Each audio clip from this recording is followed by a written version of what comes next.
Ingat tak video ni? Yang saya pergi ke Kuala Ketil hari tu. Jadi rupanya rezeki orang kampung, diorang dapat bantuan barang dapur macam ni kan. Nak tahu tak? Hari kejadian ni adalah hari Jumaat. Dan kalau tengok dekat sini, cerah kan? Memang cerah.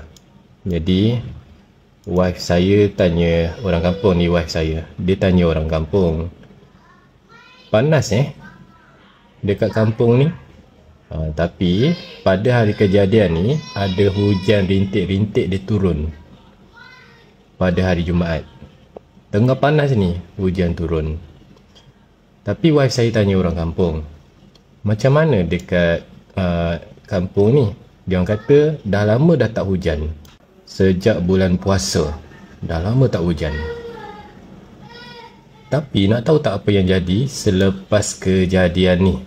Selepas kejadian peristiwa ni apa semua, nak tahu tak apa yang jadi?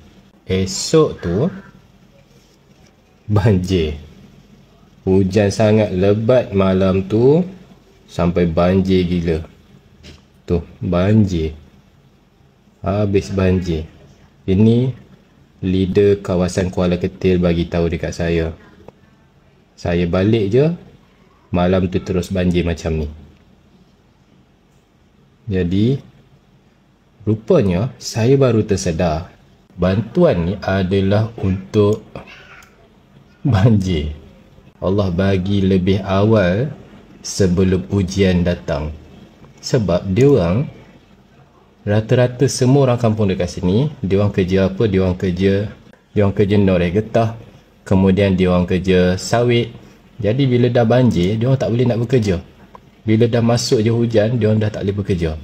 Bila tak boleh bekerja, akhirnya saya baru tersedar, rupanya bantuan barang dapur apa semua ni Allah bagi kepada mereka sebab ujian tu nak datang.